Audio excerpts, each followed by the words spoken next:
Hi. இன்னைக்கு வந்து பார்த்தீங்கன்னா, பச்சை பயிறு தோசை பண்ணினேன். அதுக்கு முந்தின நாள் நைட்டே தூக்கத்தில வந்து பச்சை பயிறுலாம் ஊற வச்சு வச்சுட்டுருந்தேன். அதுக்கு வந்து 1 1/2 கிளாஸ் அளவு பச்சை பயிறுக்கு, ஒரு 1/2 கிளாஸ் அளவு பச்சரிசி, ஒரு 2, 3 வெந்தயம் மட்டும் போட்டு கழுவி ஊற வச்சு வச்சாச்சு. போய் தூங்கியாச்சு. அதுக்கப்புறம் கன்டின்யூ பண்ணியாச்சு தூக்கத்த. அதுக்கப்புறம் காலையில கொஞ்சம் ஸ்நாக்ஸுக்கு பார்த்தீங்கன்னா, ஃப்ரூட்ஸு டெய்லி குடுக்குறோமே, இன்றைக்கி வந்து வெங்காய வடை மாரி குடுக்கலான்னு 2 வெங்காயம், கொஞ்சமாக இஞ்சி, பச்சை மிளகா கட் பண்ணி போட்டு, கருவேப்பிலை, கொத்தமல்லி, சோம்பு, பெருங்காயத்தூள், உப்பு கொஞ்சம் கொஞ்சம் போட்டுட்டு, ஒரு 3 டீஸ்பூன் அளவு கடலை மாவு, 1 டீஸ்பூன் அளவு அரிசி மாவு போட்டு நல்லா மிக்ஸ் பண்ணி விட்டுட்டு, அது கூட கொஞ்சமாக தண்ணி தெளித்து மிக்ஸ் பண்ணி எடுத்து, கொஞ்சம் ஓரளவுக்கு திக்கா இருக்கிற மாதிரி விழுகணும்ல வடைக்கு, அதனால வடை மாதிரியே ஓகே வடை மாதிரி போட்டு எடுத்து வச்சாச்சு.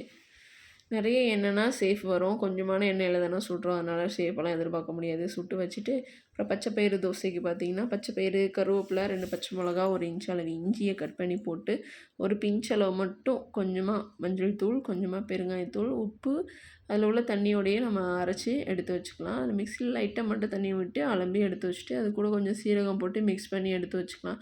எடுத்து வச்சுட்டு, அதுக்கப்புறம் அது தொட்டுக்கிறதுக்கு பார்த்திங்கன்னா, தேங்காய் சட்னி அரைச்சேன். தேங்காய் சட்னிக்கு பார்த்திங்கன்னா, ஒரு 2 கை அளவு தேங்காய், 2 பச்சை மிளகா, 2 பல்லு பூண்டு, கொஞ்சமாக உப்பு, 1 கை அளவு பொட்டுக்கடலை போட்டு ஃபைனாக அரைச்சி எடுத்து வச்சாச்சு. அப்புறம் ஸ்கூலுக்கு கிளம்புறதுக்கு முன்னாடி பார்த்திங்கன்னா, ஏதாவது ஃபோர்ஸ் பண்ணி சாப்பிட கொடுப்பேன். அதுக்கு இன்றைக்கி பார்த்திங்கன்னா, அவல் அதில் நாட்டு சர்க்கரை போட்டால் சாப்பிட்றதில்ல, டேஸ்ட் நல்லா இல்லைன்ட்டு கிடப்பாளுங்கன்ட்டு இன்றைக்கி வந்து வெள்ளை சீனியே போட்டு, அதில் கொஞ்சமாக மட்டும் உப்பு, சூடான பாலை ஊற்றி, கொஞ்சமாக மட்டும் தேங்காய் துருவல் சேர்த்துட்டு, அதை மிக்ஸ் பண்ணி 2 பேருக்கும் கொடுத்தாச்சு. ஒரு ஆளுக்கு பால் ஃப்ளேவர் பிடிக்கும், இன்னொரு ஆளுக்கு பால் பிடிக்காது. அந்த ஆளுக்கு மட்டும் லைட்டாக ஏலக்காய் தூவி போட்டு கொடுத்தேன். கொடுத்தோடனே இவளுக்கு பால் பிடிக்குன்றனால சாப்பிட்டுக்கிட்டா, அவள் கோச்சிட்டு போயிட்டா. அதுக்கப்புறம் மறுபடியும் கூப்பிட்டு, இந்தா ஏலக்காய் ஃப்ளேவர் தான் இப்போ அடிக்கும் அப்படின்னு சொல்லி ஃபோர்ஸ் பண்ணி கொடுத்து சாப்பிட வச்சாச்சு.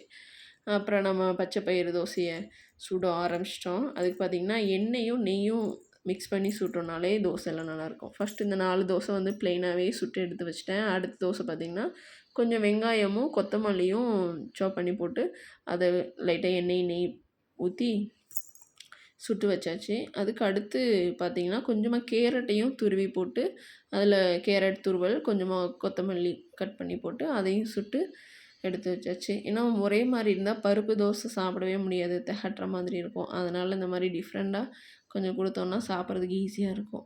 ஏன்னா அந்த டைம்ஸ் அவங்க சாப்பிடும்போது ஆறி போயிருக்கும் வேறு. அதனால் இந்த மாதிரி கொடுத்தோன்னா ஜாலியாக சாப்பிட்டுப்பாங்க. அவ்வளோதான் இன்றைக்கான பிரேக்ஃபாஸ்ட். பாய்.